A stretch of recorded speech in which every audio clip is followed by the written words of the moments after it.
program is brought to you by Agnes Scott College. For more information about Agnes Scott College, please visit our website at agnesscott.edu.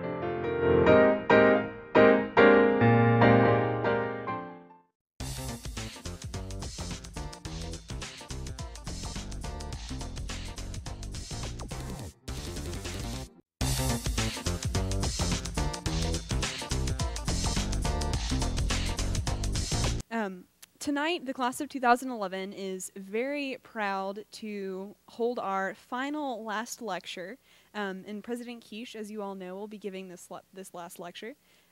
Elizabeth Kiss is the 8th president of Agnes Scott College.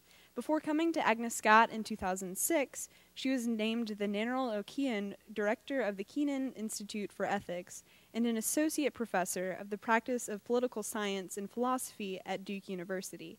She has served as interim director of the Center for Genome Ethics, Law and Policy, co-director of the Humanitarian Challenges at Home and Abroad Focus Program, a member of the Council on Civic Engagement, and an elected member of the Executive Committee of the Academic Council at Duke. Previously, she taught politics at Princeton University for 8 years and also taught at Randolph-Macon College and Deep Springs College. A 1983 graduate of Davidson College, she received a B.Phil and D.Phil in philosophy from Oxford University in England. A former Rhodes Scholar, she has held fellowships at the Harvard Program in Ethics in the Professions, the National Humanities Center, and Melbourne University's Center on Applied Philosophy and Public Ethics. Dr. Kiss specializes in moral and political philosophy and has published on moral judgment and education, human rights, the application of rights theories to issues of ethnic conflict and nationalism, feminist debates about rights and justice in the aftermath of human rights violations. Dr. Kiss is currently a trustee of Duke University, the Atlanta Regional Council for Higher Education, and the Woodruff Arts Center.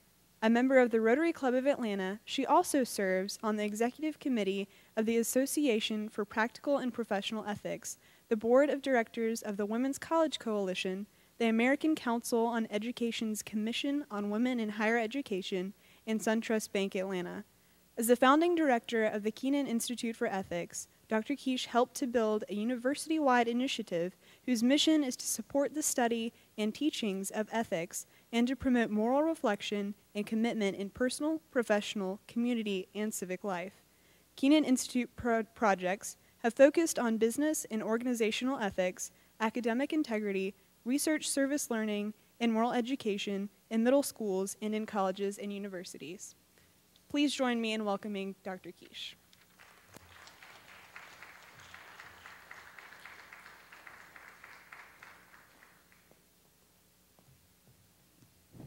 Thank you so much. Can everybody hear me?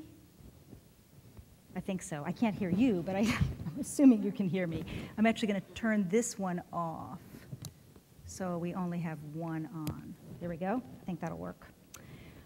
Thank you all so much for coming. I'm delighted to be here, delighted to be a part of this series. I have to tell you, I'm really honored to be sharing a stage, so to speak, serially, with Loretta Coleman Brown, Rachel Trousdale, and Chris Depree. And I was only able to make it to Loretta Coleman Brown's lecture, but that was such an extraordinary event and very much a hard act to follow.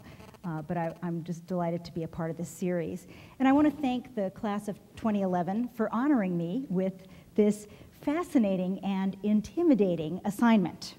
So if you knew you had one final opportunity to teach, one last chance to share a message, what would you say? So in thinking about this assignment, I drew inspiration from 3 examples of last messages that have struck me over the years. The first is a legend of St. Francis of Assisi that my sister Agnes once shared with me. St. Francis, it said, was working in his garden one morning when some visitors approached him and asked, "Brother Francis, if you knew you would die this afternoon, what would you do?" St. Francis leaned on his hoe and reflected for a moment, then smiled and replied, "I would finish hoeing my garden." Now, I love that little story and the deep truths it conveys about a life well lived. Can you imagine being so happy, so at peace with yourself, your loved ones, and your life, so committed to what you are doing right now at this very moment that the thought of your impending death would not even ruffle your daily routine. For me, the story takes on added resonance because it's a cherished memory of my sister Agnes's own spiritual journey and teaching. She died very young, a few months shy of her 30th birthday, and although her death was a result of a car accident and thus could not in any conventionally rational way have been foreseen, she seemed, in the final year or two of her life, to have achieved a kind of preternatural wisdom and even perhaps some kind of premonition that her life was coming to an end. So when I think about St. Francis smiling in his garden, I also think of my beautiful smiling sister. She had been the most brilliant, rebellious, restless, sometimes angry member of our family, but she gradually added to at least some of those qualities a striking serenity and self-awareness. My memories of her in her late 20s reveal a spiritual contentment that had not been present before. Her death, when I was a first-year college student, was an enormous blow, but it's prompted me again and again to reflect on her bold and creative life and the wisdom that she attained and casually shared with me, as in that St. Francis story.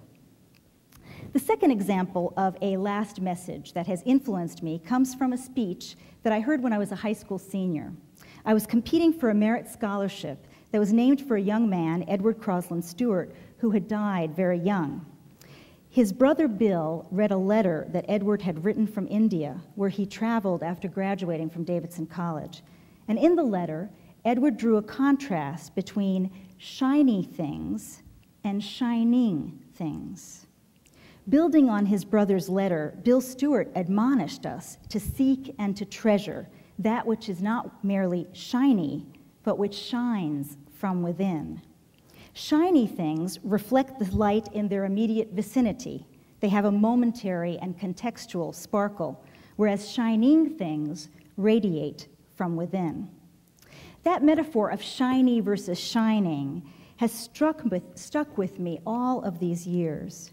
I guess I came to think of it as a sort of last message and challenge that Edward Crosland Stewart had sent to those of us who received the scholarship named for him. Now, let's face it, unless you are a hermit, fakir, or ascetic, and I'm none of those things, you're going to have a tendency to love shiny things. And we do spend a lot of our daily lives pursuing them. Grades, awards, popularity, promotions, salary increases, stylish wardrobes, fabulous gadgets. We adore them and want them. But you take a shiny thing out of its immediate context, and it loses its sparkle. What was in is now out. In fact, it is so last year. The new gadget is made obsolete by the next generation gadget. You go to a new school where no one cares what your grades were or what awards you got at your old school. Shiny things don't travel too well across space and time. As someone said to me recently when I confessed to having only sent about half a dozen text messages in my life, "Wow, you're old." Email is so 20th century. Shiny things like email don't tend to stay shiny. They don't travel too well across time. Shiny things also don't travel too well across space. I had the opportunity some years ago, both Jeff and I had the opportunity to get to know a wonderful man, Dr. Baruch Blumberg, who won the Nobel Prize in Medicine in 1976. And he told a wonderfully funny story on himself, which nicely captures how shiny things only sparkle in a particular context. And by the way, the fact that he told the story in a self-deprecating way demonstrates that he understood the difference between shiny and shining things. He had taken up running in his 50s and was very pleased with the progress he had made in this new sport. So he signed up for a 5K race and proudly announced his plans to some of his departmental colleagues. And one junior colleague replied, "Oh, I'm running in that race too. Maybe I'll see you on the course." Well, come race day, Dr. Blumberg found himself very, very tired after a couple of kilometers. And as he slowed down at the bottom of a very long hill, breathing hard, his young colleague sprinted past him with a cheery wave and a breezy, "Good luck, Barry." And it was so irritating that Dr. Blumberg couldn't help himself and yelled out, "Okay, show off, but I have a Nobel Prize." Yes, it's true. Shiny things, even something as shiny as a Nobel Prize, don't always travel well across time and space. If you look to them for happiness or self-worth, you will ultimately find yourself disappointed. Now, I am not, and I want to emphasize this, not trying to suggest that it's wrong to pursue shiny things. In fact, let me encourage all of you to boldly pursue shiny things like graduate fellowships, internships, and other honors. No, the important thing is to keep shiny things in perspective and to recognize that their value depends ultimately on their link to shining things. It's a lesson I've had to relearn time and again, a lesson it's easy to forget. My third example of a last message that has influenced me may first appear to be as different from the first two as it is possible to be. Who could be more different from the gentle, humble St. Francis of Assisi than that supremely sarcastic critic of Christian humility, that blasphemous champion of the Antichrist, Friedrich Nietzsche? Just 4 weeks before he succumbed to a debilitating illness from which he never recovered, Nietzsche completed a book, Ecce Homo, subtitled How One Becomes What One Is. It's a sort of intellectual and spiritual autobiography and last message to the world. It's almost as if Nietzsche, like my sister, had some sort of premonition that his life was coming to an end. Now, in the book, he reviews his life's journey and summarizes and reflects on each of his previous books. And one of the reasons I love Ecce Homo is that it has the most wickedly funny chapter titles of any autobiography I have ever read. These are Nietzsche's chapter titles: Why I Am So Wise, Why I Am So Clever, Why I Write Such Good Books, and Why I Am a Destiny. Clearly, we are in a very different psychological territory here from St. Francis of Assisi. And indeed, Ecce Homo is a prime example of Nietzsche's brilliant, at times infuriating, but always provocative thinking. For all of us whose worldviews are deeply shaped by Judeo-Christian thinking, it is a bracing invitation to rethink what we take for granted. Here's one of my favorite examples from the book. Reflecting back on the critique of modernity at the heart of his earlier book, Beyond Good and Evil, Nietzsche remarks, "Theologically speaking, listen closely, for I rarely speak as a theologian, it was God himself who at the end of his day's work lay down as a serpent under the tree of knowledge. Thus, he recuperated from being God. He had made everything too beautiful. The devil is merely the leisure of God on that seventh day." Now that is good stuff. In just 3 sentences, Nietzsche challenges me to reevaluate my views about good and evil, God, and much more besides. He shakes up and widens my perspective. Here's just one more example. He rejects the injunction to love your enemies, arguing that this puts your enemy to shame. Rather, he says, prove your enemy did you some good. I like that phrase because Nietzsche's philosophy has played a role in my own life of something like a worthy enemy, someone I will never be able to embrace wholeheartedly, but who does me a world of good by shaking me up. Indeed, I found it is so often the people, the ideas, who make me uncomfortable, who challenge and disagree with me, who have prompted me, ultimately, to reflect more deeply on what's shining, not just shiny, in my life. But for all the ways in which the pointed rhetoric of Ecce Homo is the opposite of the gentle spirit of St. Francis, there's some amazing similarities of spirit in these contrasting last messages. Consider this passage from Nietzsche. On this beautiful day, when everything is ripening and not only the grape turns brown, the eye of the sun just fell upon my life. I looked back, I looked forward, and never saw so many and such good things at once. It was not for nothing that I buried my 44th year today. I had the right to bury it.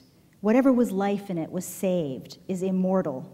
the first book of the Revaluation of All Values, the Songs of Zarathustra, the Twilight of the Idols, my attempt to philosophize with a hammer, all presents of this year. How could I fail to be grateful for my whole life? And so I tell my life to myself. And a bit later in the book he writes, my formula for greatness in a human being is amor fati, which means love of fate, that one wants nothing to be different, not forward, not backward, not in all eternity, not merely bear what is necessary, still less conceal it, but love it. So St. Francis and Nietzsche offer a similar last lesson after all. A well-lived life leaves you grateful for it all, the good, the bad, the ugly. At the dimming of the day, you affirm and love it all. And so, given foreknowledge of your impending death, you're fine with continuing to work in your garden or with telling your life to yourself as a writer, if that's what you happen to be doing on that fateful day. Okay, so what are the things about my life I've come to affirm and love that I would want to just keep doing if I only had a little time left? What are my shining things? What would the chapter titles of my version of Ecce Homo be? Well, maybe something like this. Why ethics is cool. Why I am crazy enough to love this job. Why it's important to just go for it. And what makes my heart sing. Okay, very briefly. Why ethics is cool. My intellectual journey so far has been, I've come to realize more and more, a spiral circling around some key questions that ultimately are questions of ethics. I became a philosophy major, and I've been thinking about this because, of course, I know the sophomores are thinking about majors. But I became a philosophy major because I realized that I loved texts that everybody else hated. I was taking an interdisciplinary humanities course sequence as a first-year student, and when we read Plato and Aristotle, everyone in my class just hated them. They complained bitterly about having to read these strange, boring texts, and I thought they were utterly fascinating. So I realized it made sense to take more classes where we read these kinds of texts. But as I took more philosophy courses, I came to realize that what really fascinated me were questions in an ethical register. I could never really get excited about questions that a lot of my fellow philosophy majors loved, questions in metaphysics and epistemology like, how do we know this is a podium? Or, are there other minds? Or am I just imagining all of you and you're just sort of figments of my imagination? I know that brilliant people have been intrigued by these kinds of questions, but I just found them at best mildly interesting and at worst completely pointless and irritating. No, what I wanted to think about was, how ought we to live? What is justice? What is a good life? How do people make the world a better place? How can I help make the world a better place? Finding and pursuing those questions, the questions that interested me, was a journey, and there were lots of false starts and detours along the way. For example, when I first arrived at Oxford for graduate school, I found myself in a circle of philosophy students who were all frightfully clever and utterly engaged by questions in the philosophy of mind. Now, because they were so clever, and they spoke with English accents to boot, which made them seem so much smarter than me, I spent several months trying to fit in, and I just felt miserable and dumb. It was yet another example of falling for shiny things, not shining things. It took me a while, and some just basic good luck, to realize that the problem wasn't me, or them, or my level of intelligence. It was that their questions weren't the ones I was passionate about. The only reason I wanted to be passionate about their questions was wanting to fit in, wanting to impress them. I had to find the intellectual circle where questions about human rights, justice, about gender and race and class were central. I had to find the courage to say, ethics is cool, and I'm going to find other people who think so too. And I had to find, and in many cases stumble upon, the questions, issues, and approaches that really engaged me. Feminist philosophy played a critical role along the way. In fact, I vividly remember 2 moments when a particular text, it was Carol Gilligan's In a Different Voice when I was an undergraduate, and the wonderful article by Maria Lugones and Elizabeth Spellman entitled, Have We Got a Theory for You? That when I was in graduate school, these 2 texts which made me sit up and think, wow, these are the questions I've been struggling to formulate. I didn't even know they were my questions. But as soon as I read them, I knew, yes, this is what I'm interested in. I didn't know anyone else was thinking like this. Finding the space and the support to formulate and pursue the questions you are passionate about is a journey. And because there is a human, all too human tendency to draw boundaries and hierarchies in life, and there were several points along the way where my confidence and courage faltered because I didn't fit in. I was measuring myself against various boundaries and hierarchies. So, for example, some people wanted to draw thick and sharp boundaries between what is philosophy and what isn't.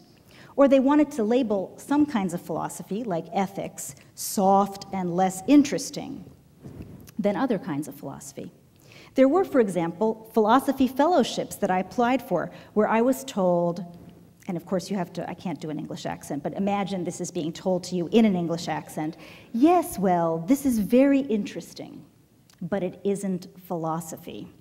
I had to learn again and again that it was okay for me to say, ethics is cool, to follow the questions that excited me, to challenge the boundaries, or ultimately, simply to ignore them.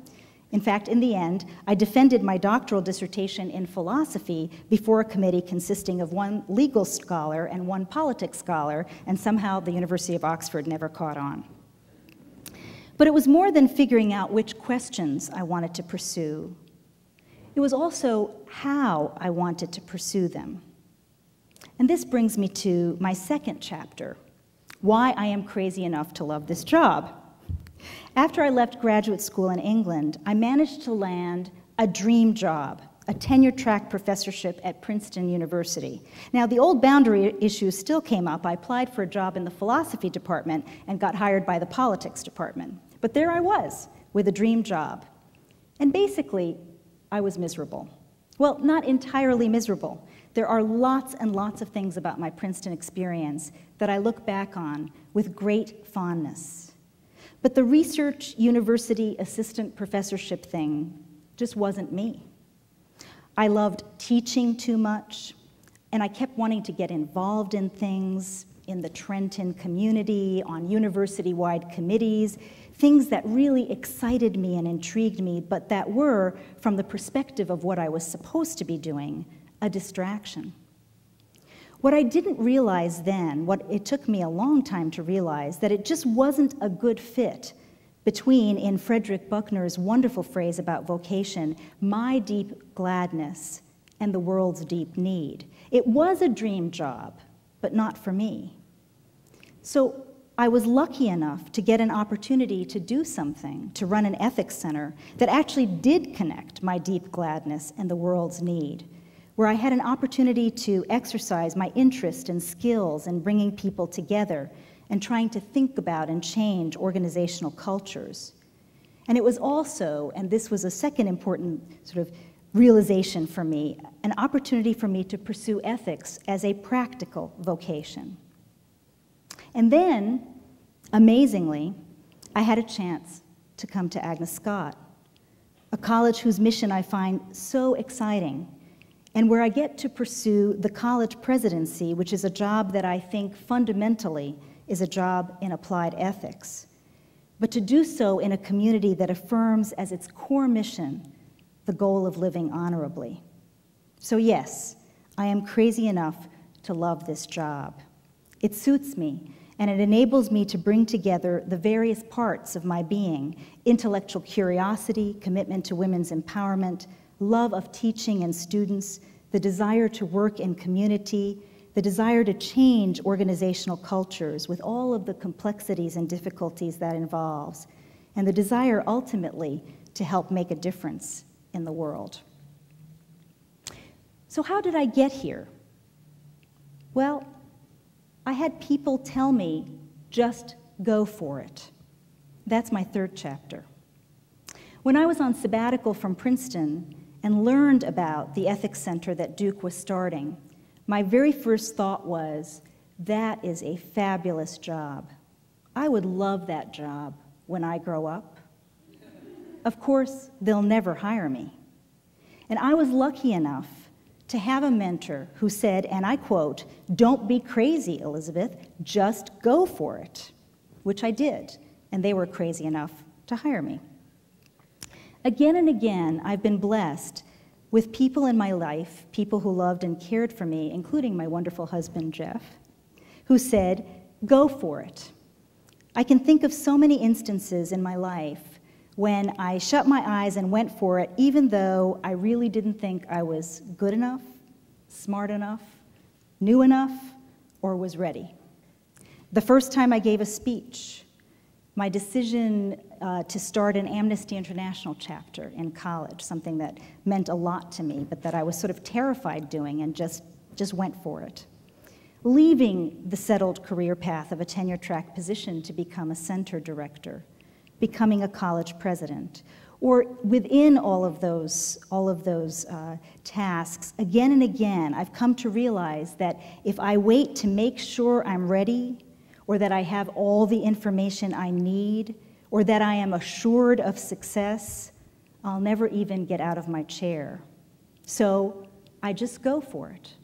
An example here at Agnes Scott, which I think has borne such fruit, was the decision to go for it on the climate commitment, where we ultimately came to the realization that, well, we didn't have all the information we needed.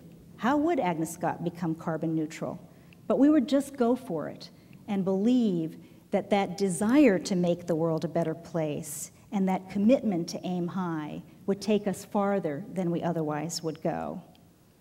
So that's a really important chapter for all of you in the class of 2011. Just go for it. Finally then, what makes my heart sing? Well, probably what makes a lot of people's heart sings, and some of it is idiosyncratic. It's always a combination. So love and friendship, a really good, thoughtful, complex, ethical argument. That doesn't make everybody's heart sing. It really does me. I mean, I just love this stuff. A sense of community and of people working together, bringing their passions and insights and at times divergent views to the table, all out of a love of a shared enterprise. I don't know how many of you watched President Obama's speech to Congress last night, but I was so struck by his comment toward the end of his speech when he said, you know, we may disagree, and we're going to disagree a lot in the months and years to follow, but we all love America. And that sang to me because it's what I feel about Agnes Scott. It's what I feel about the communities and organizations that I'm committed to. Is it makes my heart sing to be in the work together, to be involved with people who may at times disagree with me, who may question what I'm doing, but who ultimately love this, and are committed to this shared enterprise. Other things make my heart sing. It's corny, but I got to tell you, the beauty of Woodruff Quad every morning when I walk to work is something that just makes me smile. The opportunity, ultimately, to, in some small way, make the world a better, a more just, a more compassionate place. So, if someone came and told me, today's my last day, would I just keep on doing what I was doing? Have I reached that level of love of fate, of spiritual contentment? Have I reached that level of knowing the difference between shiny things and shining things? Well, I have a terrible feeling that if somebody actually came and said to me, you're going to die today or tomorrow, I would immediately panic over the length of my to-do list. I am definitely a work in progress. And still, as I've often said to Jeff, don't know what I want to do when I grow up. But I can say that I've had the chance to formulate and pursue questions I care about, questions that for me are important, shining things. And I've had the great good fortune to find meaningful work that makes my heart sing. That's a lot to be grateful for, and it's what I hope for all of you, members of the class of 2011. Thank you.